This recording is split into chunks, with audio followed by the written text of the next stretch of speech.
दोस्तों नमस्कार, स्वागत है आपका अपने ही न्यूज़ चैनल प्रदेश न्यूज़ 24/7 के इस खास बुलेटिन में।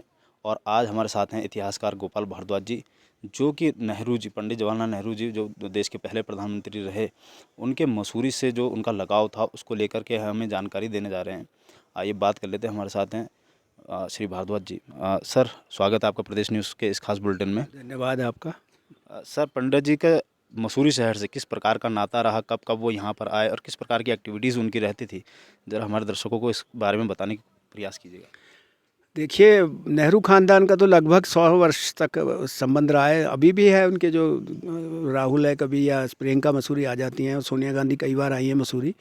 लेकिन जैसे मैंने आपको बताया, इस परिवार का मसूरी से बहुत ज़्यादा लगाव रहा है। और 1906 में सबसे पहले मोतीलाल नेहरू मसूरी आए थे, जब ब्रिटिश काल चल रहा था। और उसके बाद जवाहरलाल जी उस समय ऑक्सफोर्ड में पढ़ते थे, लंदन में।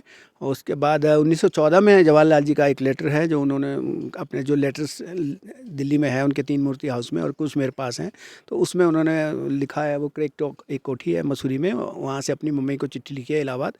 तो 1914 में तो वो मसूरी में थे, और वो यहाँ स्वास्थ्य लाभ के लिए बेसिकली आया करते थे जब ब्रिटिश रूल चल रहा था। और उनके वाइफ भी थोड़ा बीमार रहती थी, और उनकी जो मदर थी वो भी थोड़ा बीमार रहती थी। तो डॉक्टरों की सलाह पे उनको मसूरी में आने के लिए कहा गया था। तो वो अक्सर आया करते थे। कभी सवाई होटल में मसूरी में रहे, तो कभी राधा भवन स्टेट में रहे, कभी नाभा राजा के पास रहते थे, कभी कमला कासिल में जे के सिंघानिया की कोठी में। तो ऐसे विभिन्न स्थानों पे उनका निवास स्थान रहा। और वो काफ़ी एक एक महीना है, कभी 15 दिन, एक एक महीना, 2-2 महीने भी उनका परिवार तो 2-2 महीने यहाँ रहा करता था। और पूरे जैसे सीज़न कहते हैं ना, उसमें रह के जाते थे, और इलाहाबाद से यहाँ आते थे।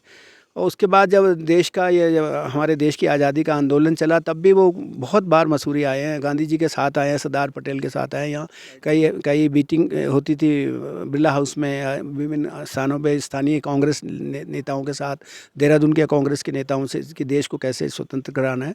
तो उस सिलसिले में भी आते रहे। तो मसूरी तो उनका कम से कम, मैं कह सकता हूँ, दर्जनों बार वो मसूरी आए हैं। और उसके बाद फिर आप जानते हैं, जब दलाई लामा यहाँ मसूरी आए थे 1959 में, तब भी वो जवाहरलाल जी यहाँ आए थे। उनको फिर यहाँ पे उनके लिए स्थान वो किया, बिरला हाउस में 1 साल रहे दलाई लामा जी। फिर IIS एकेडमी में वो लोग, नेहरू जी आते रहे, लेक्चर देने आते थे, जब लाल बहादुर शास्त्री एकेडमी के जो प्रोफेशनल्स हैं उनके लिए। और इस बीच में और कई जो घटनाएं होती थी, जो मसूरी नगर पालिका कभी शरदोत्सव करती थी, या ऑटम फेस्टिवल, तो उसमें जो यहाँ के नगर पालिका के तत्कालीन अध्यक्ष थे जगन्नाथ शर्मा जी, उनसे उनके व्यक्तिगत संबंध थे, तो वो उनको बुलाते थे किसी भी फंक्शन में। वो वैसे भी शौकिया, वो कभी घोड़सवारी के लिए उनको बहुत शौक था, घोड़सवारी के बहुत शौक थे। तो मसूरी तो आना जाना उनका बहुत रहा, एक आप कह सकते हैं दूसरा घर था उनका। और उन्होंने अपनी ऑटोबायोग्राफी में इस बात को खुद मेंशन किया है कि मेरे को शिमला ज़्यादा अच्छा नहीं लगता था, मुझे मसूरी में बहुत आत्मीयता, और मैं स्वतंत्र रूप से यहाँ पे अपने निर्भीक विचारों को प्रकट भी कर सकता था। सर, जैसे कि हमें पता है कि आपके पिताजी जो थे वो ज्योतिषी भी थे और मसूरी के कई वीआईपी, जो बाहर से वीआईपी आते थे, आपके पिताजी के पास आते थे। तो आपके पिताजी से उनका किस प्रकार का मिलना जुलना था, या किस प्रकार से उनसे मिलते थे, क्या कहेंगे इसको लेकर के? देखिए, मेरे पिताजी स्वतंत्रता सेनानी रहे हैं। जब अमृतसर में जलियांवाला कांड हुआ तो मेरे पिताजी वहाँ अमृतसर में, लाहौर में उधर पढ़ते थे। तो उस दिन वहीं थे जिस दिन जलियांवाला कांड हुआ। लेकिन बाद में, क्योंकि मेरे पिताजी एक ही थे, अपने मेरे दादाजी के एक ही बेटे थे, तो उन्होंने राजनीति में ज़्यादा नहीं किया, और उनको अपने पास बुला लिया मेरे दादाजी ने, और उनको कहा कि आप इसमें अंग्रेजी उसमें मत रहिए, नौकरी या सर्विस में आप अपना कुछ करिए। तो मेरे फादर ने एस्ट्रोलॉजी, ज्योतिष विद्या सीखी। और उसके बाद लगभग 1928-29 में वो मसूरी आ गए थे। उस समय आप जानते हैं, यहाँ अंग्रेज़ों का राज था, और अंग्रेज़ ऑफिसर और सारे लोग यहाँ आते थे। उसके अलावा जो भारत के तत्कालीन नेटिव स्टेट्स थी, जो हमारी रियासतें थी, जो राजा थे, नवाब थे, वो सब लोग यहाँ मसूरी आते थे। तो उनको, मेरे पिताजी का बहुत सारे लोग, उनका आना जाना था मेरे फादर के पास। और फिर इसी सिलसिले में ये कांग्रेस के लीडर भी सब मेरे फादर से मिलते रहते थे। तो किसी ने, जो यहाँ पे तनख्वाह थे कांग्रेस अध्यक्ष यहाँ पे, त्रिलोकीनाथ तनख्वाह, जो उस टाइम कांग्रेस अध्यक्ष रहे होंगे, वो भी कश्मीरी थे। तो उन्होंने मेरे फादर को इंट्रोड्यूस कराया जवाहरलाल जी से। और फिर उन्होंने, जैसे उनको पता लगा ये ज्योतिषी हैं, तो उन्होंने अपना फेस रीडिंग मेरे फादर से करवाया, जवाहरलाल जी ने सामने बैठ के। और उन्होंने, मेरे फादर ने उनकी जन्मपत्री बनाई, उनको आगे पीछे का कई घटनाओं का जानकारी दी, क्या ऐसा होगा आपके आने वाला टाइम। और उसके बाद इंदिरा गांधी भी आई थी अपने दादा के साथ, ये जो मोतीलाल नेहरू जी थे। और मेरे पास आज भी विद्यमान है। उसके बाद फिर नेहरू जी मेरे फादर को व्यक्तिगत रूप से चिट्ठियाँ भी लिखते थे, उर्दू में भी लिखते थे और इंग्लिश में भी लिखते थे। वो भी आज मेरे पास है, उनकी जन्म पत्र भी मेरे पास है। तो मेरे फादर के पास तो सारे महात्मा गांधी से लेके जवाहरलाल नेहरू और मोतीलाल नेहरू और ये मदन मोहन मालवीय, सरदार पटेल, ये सब लोग आते थे। सब लोगों की जन्म पत्री बनाई है, वो हमने अभी तक सुरक्षित रखी है अपने पास। जैसा कि सर हमने फ़ोटो में देखा है जवाहरलाल नेहरू जी की अक्सर घोड़सवारी करते हुए एक फ़ोटो वायरल हो गई थी उनकी। किस प्रकार का शौक था, क्योंकि माल रोड की वो फ़ोटो है, क्या कहेंगे इसको? उनको ना घोड़सवारी का बहुत शौक था। यहाँ एक धर्मदास नाम का एक घोड़ा वाला रहता था, यहाँ इधर नैनबाग साइड का था। उसको वो व्यक्तिगत रूप से जानते थे, वो तो उसको बुलाते थे जब भी मसूरी आते थे। वो कहते थे कि उसी को बुलाओ, धर्मदास को।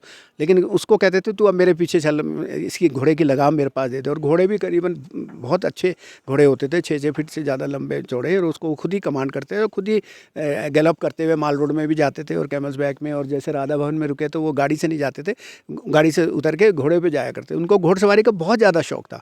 और वैसे तो उनको और भी वो था कि मसूरी से बहुत ज़्यादा प्यार था। उन्होंने एक बार उसको कहा कि जैसे ये माल रोड में गाड़ियाँ आने का बैरियर बना हुआ है, तो वहाँ पे हर गाड़ी को नहीं आने देते। लेकिन जो जगन्नाथ शर्मा जी थे, उन्होंने उनको कहा कि आप तो भारत के प्रधानमंत्री हैं, आप तो जा सकते हैं अपनी गाड़ी लेके। उन्होंने कहा नहीं नहीं, मैं नहीं ले जाऊँगा। जब ये आप यहाँ के राजा हो मसूरी के, तो आपने अगर कोई कानून बनाया, नियम बनाया, तो मैं नहीं तोड़ूंगा। हाँ, मेरे लिए आप घोड़ा मंगाइए। तो वो घोड़े पे फिर वो माल रोड में घूमते थे और पूरा एंजॉय करते थे। कोई सिक्योरिटी कोई कुछ नहीं। ऐसे मैंने तो खुद देखा उनको। नेहरू जी को मैंने 1916 में जब दलाई लामा के समय आए थे तब भी देखा, और जब 1964 में आए थे मृत्यु से 2 दिन पहले, तब भी मैंने उनको देखा। और कोई सिक्योरिटी नहीं थी, लोग चलते थे और लोग उनको ऐसे निहारते थे और उनकी बातें सुनते थे। फिर उसके बाद इंदिरा गांधी आती रही, उनको भी कोई सिक्योरिटी, किसी तरह की कोई सिक्योरिटी नहीं थी। फिर सोनिया गांधी, इंदिरा गांधी के साथ है ये जो टिबेटन होम्स है यहाँ पे, और यहाँ कपूरथला के पास जहाँ ये वो कपूरथला के वो रहते हैं ना, जो वाइल्ड लाइफ के हैं, उनके दोस्त थे व्यक्तिगत राजीव गांधी जी के। वहाँ वो रुके थे, सोनिया गांधी और राजीव जी, और वो क्लाउड एंड भी गए थे। तो वो तो मसूरी से उनको बहुत प्यार था। ये थे हमारे साथ इतिहासकार गोपाल भारद्वाज जी, जिन्होंने साफ तौर पे बताया कि पंडित जवाहरलाल नेहरू को मसूरी से बहुत ज़्यादा लगाव था। वो कई बार मसूरी आए, उसके बाद इंदिरा गांधी के साथ भी मसूरी आए, और कई स्वतंत्रता सेनानी इसके साथ साथ मसूरी आए हैं, जिनका मसूरी से काफ़ी लगाव रहा है। घुड़सवारी का उन्हें बड़ा शौक़ था, और माल रोड क्योंकि वो घोड़े पे घूमते थे, तो वो फ़ोटो काफ़ी वायरल भी हुई है, लोगों ने काफ़ी सराहा भी उस फ़ोटो को। और इसी के साथ आज का ये बुलेटिन हम समाप्त करते हैं यहाँ पर। मेरे सहयोगी राजवीर रौचेला के साथ मैं आशीष भट्ट, प्रदेश न्यूज़ 24x7 मसूरी।